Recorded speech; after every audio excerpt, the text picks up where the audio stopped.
Estamos en el capítulo 2 del libro de Daniel. Recuerden, en el año 604 antes de Jesucristo. Y entonces el profeta Daniel, a punto de revelarle al rey Nabucodonosor II de Babilonia, del imperio neobabilónico, el rey más grande de la historia, de toda la historia de la hegemonía de Babilonia, en realidad una corta historia de hegemonía que no superó los 72 años. Quiere decir que estamos a punto de ver una profecía de más de 2600 años atrás en el tiempo. Y el profeta Daniel le va a decir a Nabucodonosor, capítulo 2 del libro de Daniel, leemos en el versículo 31. Tú, oh rey, veías, y he aquí una gran imagen. Esta imagen, que era muy grande y cuya gloria era muy sublime, estaba en pie delante de ti y su aspecto era terrible.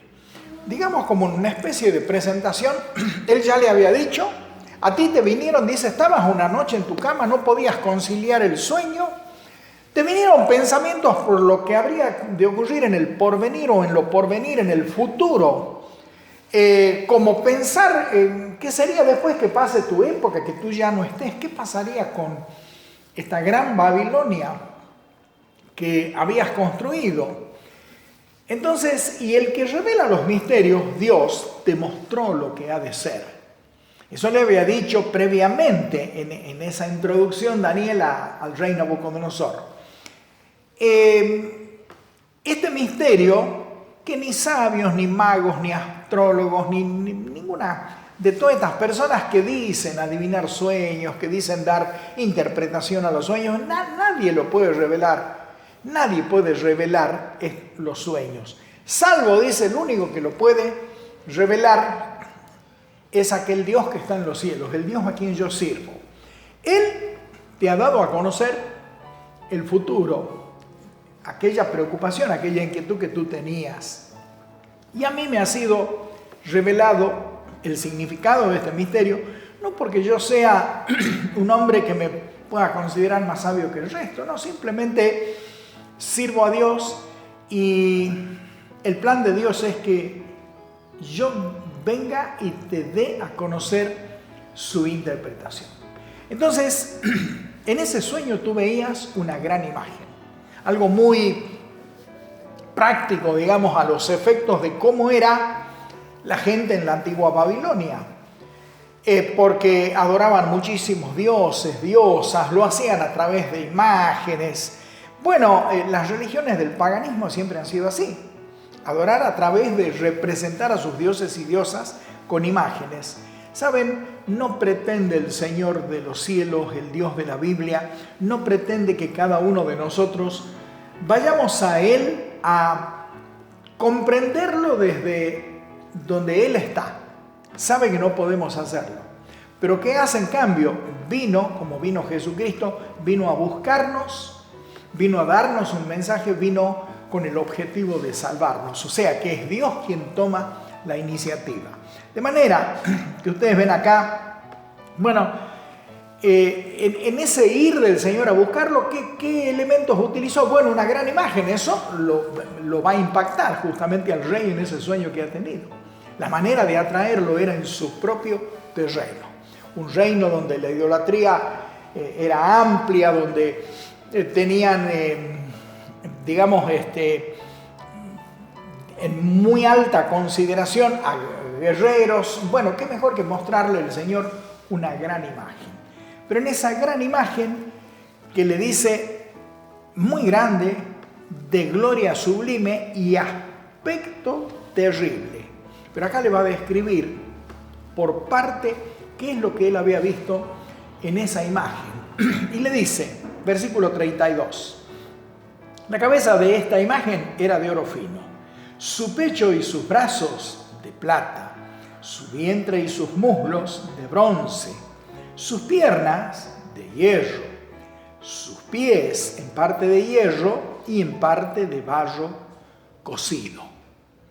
Pero estabas mirando, le dice, hasta que una piedra fue cortada, no con mano, la cual hirió a la imagen en sus pies de hierro y de barro cocido y los desmenuzó. Entonces fueron desmenuzados también el hierro, el barro cocido, el bronce, la plata y el oro, y fueron como tamo de las eras del verano, y se los llevó el viento sin que de ellos quedara rastro alguno. Mas la piedra que hirió a la imagen fue hecho un gran monte que llenó toda la tierra. Este es el sueño. También la interpretación de él diremos en presencia del rey. Bueno, fíjense ustedes, él le presenta ahí cada parte de la imagen que el rey había visto en el sueño. Dice, bueno, mira, la cabeza era de oro fino, el pecho y los brazos, ¿cuántos brazos? 2, de plata. Luego el vientre y los muslos de bronce. Las 2 piernas son de hierro y los pies y los dedos de ambos pies, que son 5 dedos en cada pie, por tanto son 10 dedos, en parte de hierro y en parte de barro cocido de alfarero. Eso era la imagen que tú viste en el sueño. Pero de pronto, mientras la estabas mirando, o sea, ¿qué estaría haciendo el rey? El rey, embelesado, estaba admirando la gloria de esa imagen. Por eso él fue impactado con la imagen, lo que indudablemente la gloria de las imágenes y de los guerreros impactaban a los babilonios y mucho más a su rey. Entonces ahí el Señor captó la atención del rey. Pero le dice, mientras tú mirabas, dice, de pronto una gran roca, una piedra enorme, fue cortada. Fue cortada. ¿De dónde se cortan las rocas? ¿De dónde vienen las rocas sino de las montañas? Fue cortada del monte, dice, justamente. Pero tú trata de imaginar en el sueño una gran roca que se desprende de un monte alto y empieza a rodar por la ladera del monte. A medida que va rodando, alcanza más y más y más y cada vez mayor velocidad. Así que cuando llega al pie de la ladera de esa montaña, cuando llega ahí, llega con una tremenda fuerza. ¿Y dónde estaba la imagen? Pues justamente al pie de la ladera. Estaba en el llano, no en el monte. La imagen estaba en el llano. Por tanto, esta piedra viene y pega en los pies, que te recuerdo, rey, le dice, en parte eran de hierro, en parte de barro cocido de alfarero. ¿Y qué pasó? Bueno, no podía pasar otra cosa que la roca desmenuzara absolutamente esos pies, que por un lado en parte eran de barro y en parte hierro, pero literalmente los desmenuzó. Fue tal la fuerza, el peso, el volumen, la velocidad de esa roca que los desmenuzó. ¿Pero qué pasó ahí? De pronto también fueron literalmente desmenuzados. El resto de la estatua, las piernas que eran de hierro, el vientre que era de bronce, el pecho y los brazos que eran de plata y la cabeza que era de oro. Y de pronto, a ver, ¿qué es desmenuzar algo? No es que se quebró, se derrumbó y quedaron los restos quebrados ahí. No, fue literalmente desmenuzado. Uno imagina, tratándose de una estatua de metales, que lo que quedó es polvo. Es polvo, es restos muy pequeños, prácticamente hechos polvo, algo totalmente desmenuzado. Imaginen todos esos metales ahí mezclados, incluyendo barro. Entonces se levantó un gran viento. Lo que tú veías en el sueño era eso. Se levantó un gran viento, como esos vientos que suelen levantarse en las épocas estivales, en las épocas del verano. Casi un viento huracanado. Y de pronto, dice, ese viento esparció por el aire, se llevó todo lo que había sido aquella estatua, aquella imagen y la gloria que había tenido. Claro, había sido desmenuzada por la piedra. Y de pronto, cuando el viento pasó, no pudo encontrarse nada, absolutamente nada de aquella gran imagen en ningún lado, pero sí hubo un detalle. ¿Y cuál fue el detalle? que de pronto lo que el viento no pudo siquiera mover fue la roca, esa gran piedra. Y de pronto, dice, tú en el sueño veías, y aquí que esa piedra, esa roca empezó a hacerse grande, grande, grande, grande, cada vez más grande, y se hizo tan grande que llenó toda la tierra. Vamos hasta allí, vas entendiendo que este es el sueño que Dios había dado a Nabucodonosor. Este es el sueño que en visión le reveló a Daniel, a su profeta, que era el sueño que le había dado el rey. Pero además el Señor le va a dar a Daniel algo que no le había concedido al rey. Le habla del significado de ese sueño. Es lo que Daniel inmediatamente va a entrar a explicar. Entonces leemos en los versículos 37 y 38. Tú, oh rey, eres rey de reyes, porque el Dios del cielo te ha dado reino, poder, fuerza y majestad. Y donde quiera que habitan hijos de hombres, bestias del campo y aves del cielo, Él, o sea Dios, los ha entregado en tu mano y te ha dado el dominio sobre todo. Tú eres aquella cabeza de oro. Bueno, esto es bueno entender. ¿Se acuerdan que en una parte anterior de este tema hemos desarrollado aquello de que Dios pone reyes y quita reyes? Tantas luchas e intrigas y problemas entre las sociedades, pero en definitiva es Dios quien ubica para que cumplan los objetivos que deben de cumplir. Objetivos que son pobremente cumplidos por muchos porque no son objetivos muchas veces de prosperidad, justamente lo que hacen los gobernantes de las naciones y en la antigüedad los reyes. Pero lo cierto es que son puestos por Dios. Por eso le dice, en este tiempo le dice, tú eres rey de reyes. O sea, hay muchos reyes, hay otros imperios, pero tú eres el mayor. Eres rey sobre todo, eres el mayor de los reyes.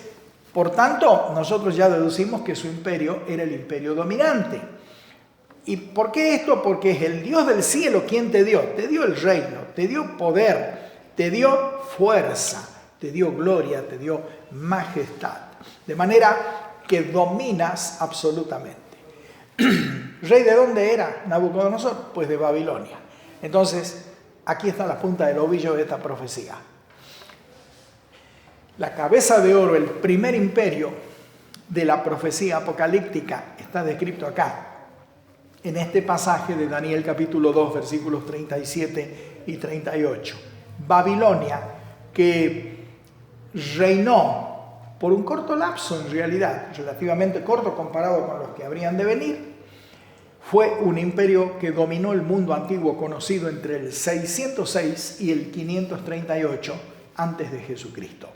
¿Sabes? Yo te diría, te pasaría un avisito para que tengas un amplio panorama acerca de las profecías de la Biblia. Estudia historia o mira historia. Hoy por internet tienes grandes posibilidades de hacerlo. ¿Quieres en realidad saber profecías? Pues tienes que tener un panorama de la historia. Pero vamos inmediatamente a lo que le sigue diciendo. El significado de aquel, ya le había dicho, la cabeza de oro eres tú. O sea, por tanto es Babilonia. La cabeza de oro representa a Babilonia. Pero en la primera parte del versículo 39 Daniel dice, y después de ti se levantará otro reino más inferior al tuyo. Bueno, usted sabe que la Biblia tiene mensajes explícitos. ¿Qué sería un mensaje explícito? Algo que se lo explica. Se dice tal cosa y se le da una explicación, como estamos haciendo ahora. Pero también hay en la Biblia mensajes implícitos. O sea, que se da el mensaje, pero no se lo explica. ¿Cómo sería eso? Nota, acá hay un primer detalle de esto que te estoy diciendo. Por ejemplo, Babilonia era la cabeza de oro. Le dice, pero después de ti, que es como decirle, después de Babilonia, en realidad Babilonia no será eterna, no permanecerá. Es decir, como decirle, va a caer Babilonia porque va a venir otro reino que va a conquistar Babilonia. Solamente que ese otro reino será inferior al tuyo. ¿A dónde está el mensaje implícito ahí? Bueno, Babilonia fue representada por el oro el imperio que vendría está representado por la plata. La plata es inferior al oro. Por eso acá le está diciendo, ese reino será inferior, pero no da otra explicación. Pero tú lo observas a esa inferioridad en que bajamos del oro para ir a la plata. El orgulloso mundo, sobre todo en estas épocas, nuestro orgulloso siglo XXI, considera que el hombre evoluciona. No hay tal cosa que el hombre evoluciona. El hombre se tiene que adaptar a muchas realidades, pero eso no tiene que ver ni con evolución ni con involución. El hombre fue creado a imagen y semejanza de Dios. El hombre tampoco involuciona, tampoco, digamos, en el proceso de evolución e involución, no hay nada de eso. Lo que el hombre hace es degradarse, de manera que a medida que transcurre la historia de la humanidad, el hombre se ha ido degradando. Míralo nomás, acá lo puedes ver en las características de los imperios. Del oro de Babilonia ya bajamos a la plata del siguiente imperio.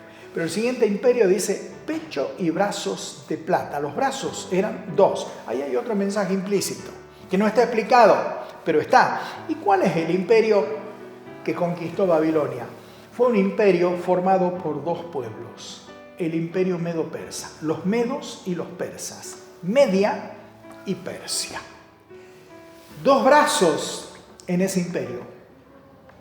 En batallas libradas entre el 332... entre el 539 y el 538 antes de Jesucristo, en batallas libradas allí, va a conquistar el imperio medo-persa a Babilonia y se va a establecer en su lugar. Y va a durar desde el 538 hasta el 331 antes de Jesucristo. Pero los brazos eran dos, Media un brazo y Persia el otro brazo. Pero tú sabes otro detalle más, otro mensaje que no está explicado. Tú sabes que en los brazos, en una persona, en un varón, en un guerrero, ponle como es el guerrero de la imagen, de pronto los dos brazos no tienen la misma fuerza. Siempre un brazo es más fuerte que el otro. Normalmente se espera que el brazo que más se utiliza es el que tiene más fuerza. Algunos dicen que el 70% de las personas son diestras y solo una minoría son, como se dice, simplemente zurdos. Bueno, de manera que el que utiliza más un brazo o el otro, naturalmente ese brazo tiene mayor desarrollo, por tanto tiene más fuerza. Bueno, de la misma manera, en estos dos pueblos, Media y Persia, los dos pueblos no tuvieron la misma fuerza. Persia fue mucho más fuerte que el pueblo de Media. ¿Sí? Bueno, pero ¿qué decir de acá? Porque estamos en esta primera parte del versículo 39, lo terminamos de leer, y entonces dice, y luego un tercer reino de bronce, el cual dominará sobre toda la tierra. Y luego vendrá un tercero. Uno trata de imaginar la sorpresa a esta altura del rey Nabucodonosor, porque el primero, ¿qué es lo que el primero seguramente ha pensado?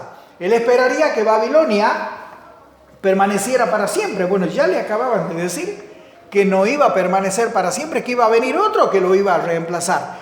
Pero si su sorpresa era grande, mayúscula sería cuando acá se le empieza a decir, mira, pero el segundo el reino que venga, el que va a reemplazar a Babilonia, tampoco perdurará para siempre, porque va a venir un tercero de bronce, y vas notando cómo el hombre se degrada, el hombre no involuciona, el hombre no evoluciona, el hombre se degrada. La humanidad, que el hombre le gusta decir, no, con la evolución vamos para arriba, como que cada vez mejor, es justamente al revés. ¿Qué hace esto en la realidad de la historia de la humanidad? Bueno, esto lo hace el pecado, esto hace el apartarse de Dios, esto es lo que hace la degradación del hombre que quiere vivir sin Dios. Por tanto, esa degradación a medida que se desarrolla y que pasa la historia de la humanidad cada vez es mayor. Bueno, ya empieza a verse en esta figura. Ese tercero de bronce, fíjate, del oro bajamos a la plata, de la plata bajamos al bronce, pero le dice que Este tercero que viene dominará sobre toda la tierra. ¿Cuál fue el tercero? El imperio que en su origen se lo conoció como greco-macedónico. ¿Por qué macedónico? Porque su primer rey, el más grande guerrero, al decir de los historiadores que la historia de la humanidad haya visto, se llamó Alejandro Magno y fue macedonio. Entonces, en sus inicios, un imperio, es el imperio griego en realidad, pero sus inicios es con un gran rey en Macedonia. Ese imperio va a durar desde el 331 y hasta el 168 antes de Jesucristo. Pero claro, mucho tiempo va a durar este imperio.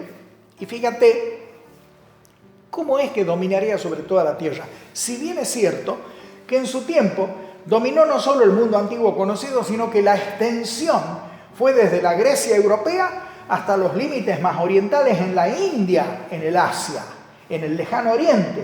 O sea que el espacio que dominó fue mayor. Pero ¿cómo puede decirse que dominaría de alguna manera sobre toda la tierra? Bueno, fue en Grecia donde surgieron los grandes pensadores, las máximas, la filosofía, montones de ciencias, matemáticas, geometrías, todo, que dominan la tierra, fíjate, hasta llamémosle ideológicamente, hasta el día de hoy. ¿Y qué decir de su religión? Y algunos dirán, pero no, la religión de los griegos era pagana. Bueno, pero ese paganismo griego va a influir posteriormente en el cristianismo, de manera que va a transferir todos esos dioses y diosas del antiguo mundo griego en la figura de santos y santas que incorporaría posteriormente el cristianismo.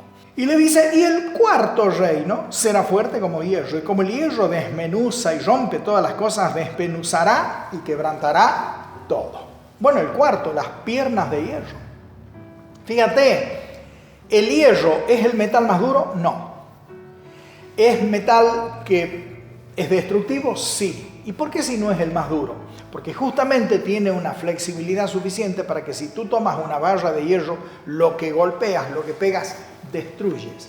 Quiere decir que la característica del cuarto imperio sería su poderío militar. La del primero, cabeza de oro, su riqueza.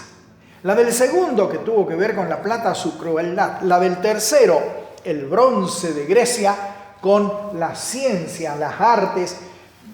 Fíjate que el mundo hasta el día de hoy quiere hacer homenaje a alguien, ¿y qué hacen? Si ha muerto o algo, o inauguran con el nombre de alguien, le ponen una placa de bronce. Se utilizó siempre, ¿no es cierto?, el bronce para los homenajes. Pero en este caso, el cuarto se destacaría por su poderío militar. Y de paso, ese poderío militar le haría durar más tiempo que ninguno de los precedentes, dominando la historia del mundo antiguo. Ese fue el Imperio Romano. Eso fue Roma, que arrancando en el 168 a.C. va a llegar nada más y nada menos hasta el 476 después de Jesucristo. Va a abarcar casi toda Europa, prácticamente toda Europa, gran parte del Asia Menor conocida en aquella época, y aún va a llegar hasta África. O sea, que va a tener presencia el Imperio Romano en 3 de los 5 continentes existentes en el mundo. Bueno, este es el Imperio Romano. Pero ¿qué pasa? Todavía nos faltan los pies. Nos vamos a los pies. Versículo 41. Y lo que viste de los pies y los dedos, en parte de barro cocido de alfarero y en parte de hierro, será un reino dividido. Mas habrá en él algo de la fuerza del hierro, así como viste hierro mezclado con barro cocido. Bueno, ¿cuál es el proceso acá de la historia? Está Babilonia. Viene Medo-Persia, voltea a Babilonia y se establece en su lugar. Viene luego Grecia o el greco-macedónico, tumba al Medo-Persa o a los persas y se establece en su lugar. Cuando aparece Roma en el escenario, va a vencer militarmente a los griegos y se establece en su lugar. Pero acá uno podría pensar, bueno, si este es el devenir de la historia, habrá venido otro que va a reemplazar, va a tumbar, va a vencer a Roma y se va a establecer en su lugar. No, acá hay cómo decirlo, cómo expresarlo para tratar de ser simplemente ilustrativo. Se produce una bisagra en la historia de los antiguos imperios. No va a haber nunca más a partir de ahí un imperio hegemónico total y absoluto que domine el mundo del tiempo posterior. Por eso es que acá dice, lo que viste de los pies y los dedos, en parte de barro cocido de alfarero y en parte de hierro, será un reino, ¿cuál? El cuarto, el del hierro, Roma, dividido. En tanto viste los pies y los dedos de los pies. ¿Cuántos dedos hay en los pies? 10. ¿En cuántas partes demuestra la historia que fue dividido el Imperio Romano de Occidente? Los suevos establecen Portugal, los visigodos España, los anglosajones el Reino Unido, los alamanes Alemania, Austria, los burgundios los Países Bajos, los lombardos Italia,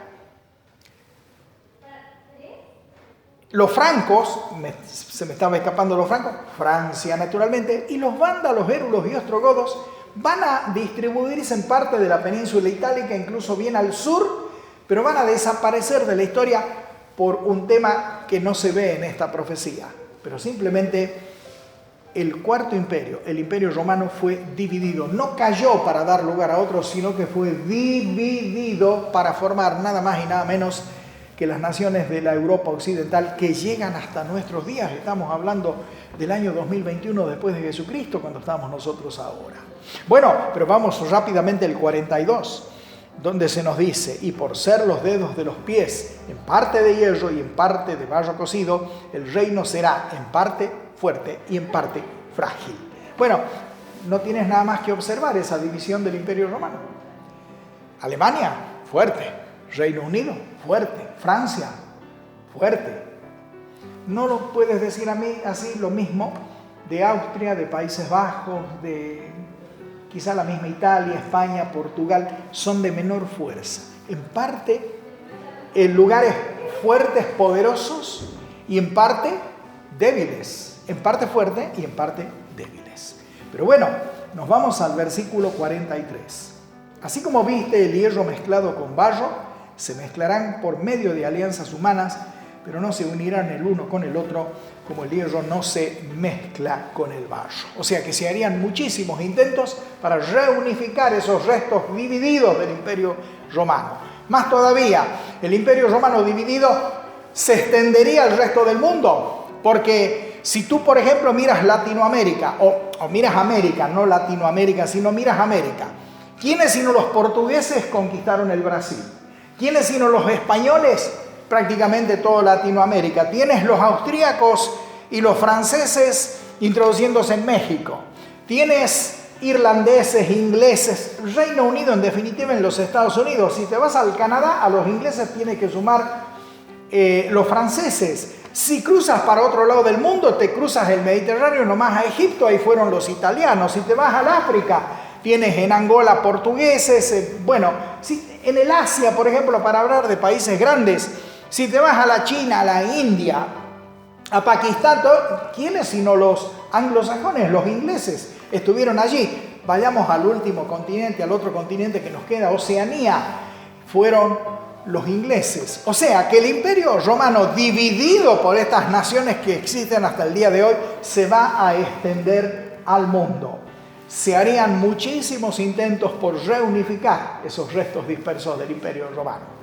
Mas no se lograría reunificarlos. Y fíjate que no se lograría reunificarlo a pesar de los intentos, muchísimos intentos en la historia. Tú lo encuentras a Carlomagno en el año 1000 intentando esa reunificación, pero Carlomagno con los anglosajones fracasa. Tú avanzas y aquel que fue Carlos V, emperador de Alemania en la Edad Media, pero a la vez era Carlos I como rey de España, también fracasó en sus intentos. Su hijo Felipe II, rey de España.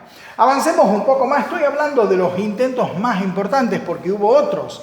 Luis XIV, que se hacía llamar a sí mismo el Rey Sol, porque él decía que él tenía un imperio. Bueno, no era tan así.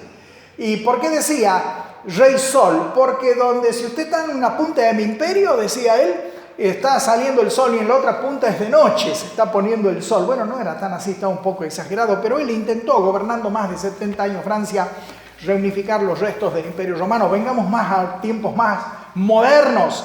Los franceses con la Revolución Francesa, Napoleón Bonaparte y la Revolución, intentaron reunificar, pero fracasaron. Entremos más adelante, entremos al siglo XX, la Primera Guerra Mundial y los alemanes, pero fracasaron.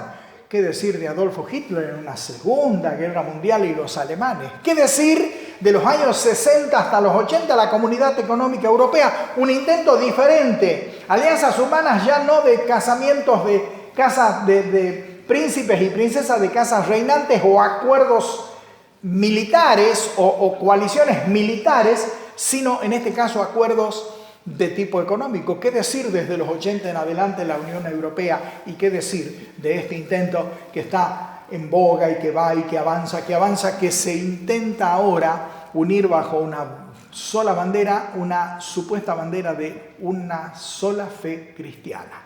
Esto es el ecumenismo.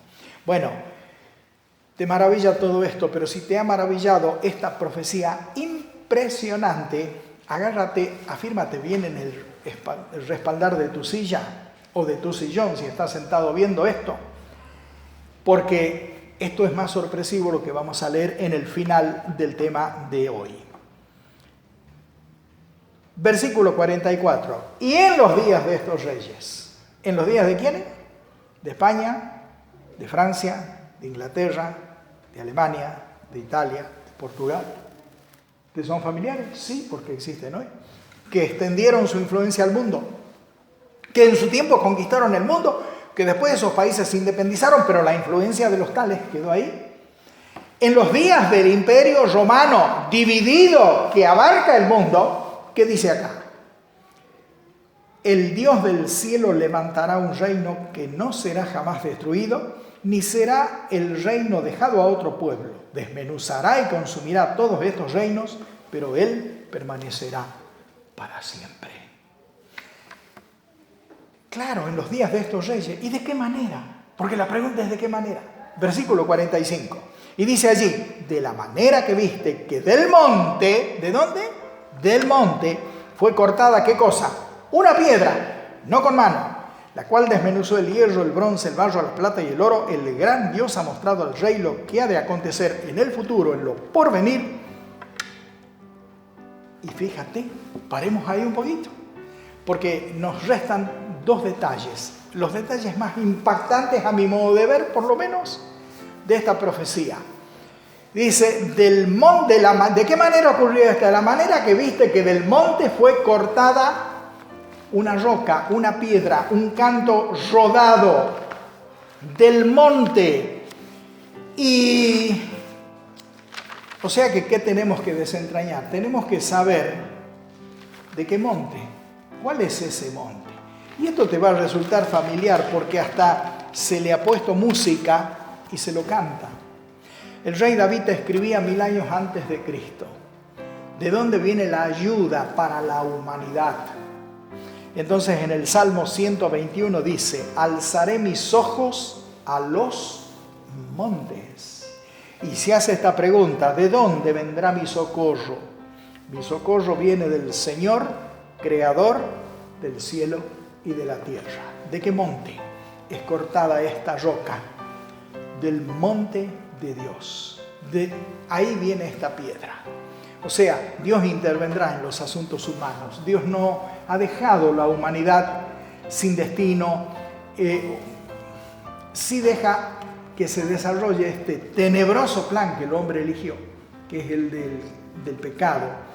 Cuando se termine de desarrollar, el Señor pone fin a todo esto. Entonces, pero recuerda que esa piedra vino del monte.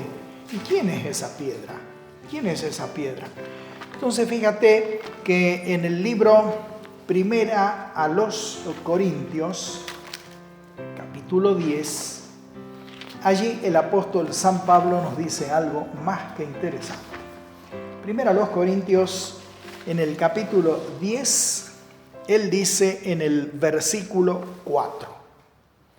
¿Quién es esa piedra? Dice, y todos bebieron la misma bebida espiritual, porque bebían de la roca, de la piedra espiritual que los seguía, y la roca, la piedra, era Cristo.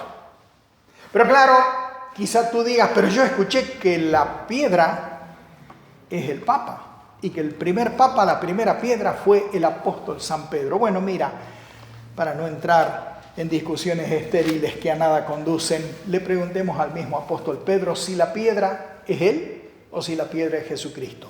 La primera carta que escribe el apóstol San Pedro en el capítulo 2 dice lo siguiente: desechando pues toda malicia, todo engaño, hipocresía, envidias y todas las detracciones, desead como niños recién nacidos la leche espiritual no adulterada, para que por ella crezcáis para salvación, si es que habéis gustado la benignidad del Señor. Está hablando de Jesucristo.